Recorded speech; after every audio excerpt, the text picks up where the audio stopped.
guys, my name is Chantel. Welcome back to my channel and thanks for hanging out with me today. So today we're going to talk about episode 21 of Run with the Wind. So this episode heavily focuses on two characters, which is Yuki and Nico-chan senpai, which I guess let's go ahead and start off by talking about Nico-chan senpai. So first off, I gotta say that he definitely has become one of my favorite characters for sure. Before I really did love him as a character, but now I feel like I love him even more just by seeing his backstory. And I guess let's talk about that first. His backstory, basically we find out that he used to do running back in high school, which we already knew that he did run because I can't remember who exactly mentioned it or something. I think it was either Haiji or Kakeru. Somebody mentioned it like early in the early episodes of Run with the Wind. So we already knew that. We just didn't know like the whole backstory behind that. And we see that basically his coach was the one that made him lose motivation. And after that, he just didn't care. He lost any interest in it, even though he really loved the sport and he wanted to continue doing it.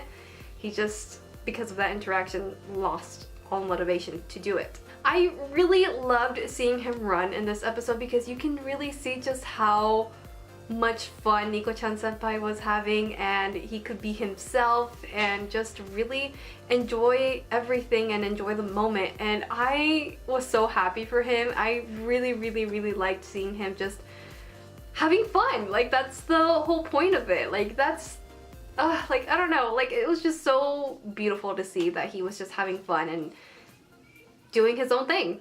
One thing I do want to mention also is when Nico-chan senpai at first, he starts to see like the other skinny guy and he's like, man, it must be nice to have that kind of body. And I was like, I can relate. I can definitely relate. Like, that's one of the things I feel Nico-chan senpai is super relatable, is when it comes to how he sees himself, like his body and how he sees others. He obviously isn't skinny, but I think Nico-chan senpai looks fine as is, but obviously you can see like he's like, man, like must be nice, you know? I was like, I feel you, man. I definitely do. But besides that, that's all we get with Nico-chan senpai. So now let's go ahead and talk about Yuki. So Yuki, we get to see a little bit of like a tiny little bit of backstory with him about basically his family and his relationship with them.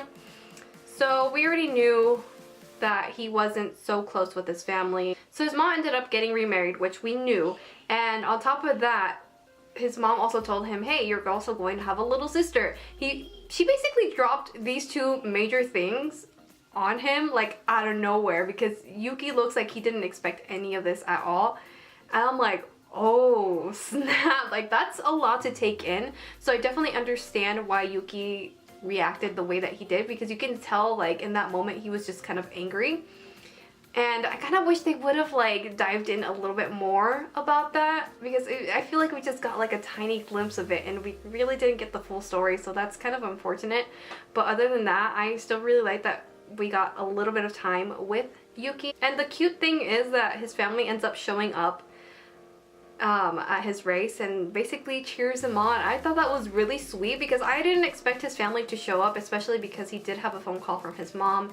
And it seemed like his mom wasn't all that into him running, but to see that his family still showed up to support him was really cute and sweet.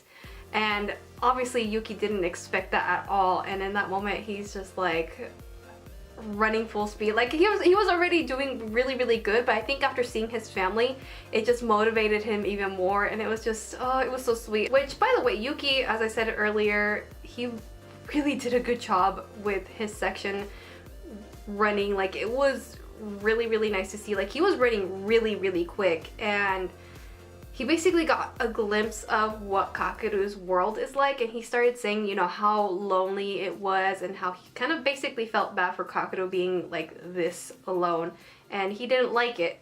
So he was like, I'm just gonna be like a few steps behind and I'll be fine, because this world is not for me. And like I said, it was really interesting to see like that glimpse, like that little bit of taste that he got of Kakeru's world, because we do, based on the next episode's preview, it looks like we're gonna dive into Fuiteiru and how I guess being the greatest is also kind of like just being lonely. Am I making any sense? It's just like how Yuki was saying, you know, like this world is definitely lonely, so I can only imagine what it's like for Fujioka, and I can't wait to dive into that. And I'm sorry, like I like went back and forth between Yuki and Fujioka, but yeah, I just wanted to bring that up because I thought that was kind of interesting to point that out, because I feel like that kind of connects to, in a way, to the next week's episode, based on the preview alone anyway. But besides that, on the last final note with Yuki, we do get a shot where we see like his shoes, and correct me if I'm wrong, but I think his shoes were bloody.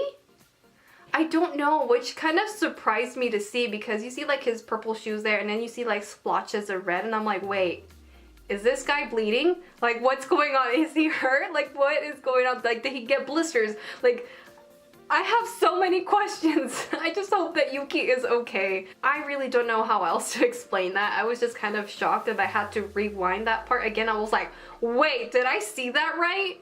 Like, what did you guys think about that? Did you guys think that he was injured and like he's bleeding? Like, what do you guys think about that? Because I really want to know your thoughts on that. Moving on from Yuki, we do get to see a little bit of King and him starting the race, but we also basically see him struggling just a little bit, and we won't get to see more of that race until next week. That's where we're gonna start off, so that's gonna be really interesting to see next week.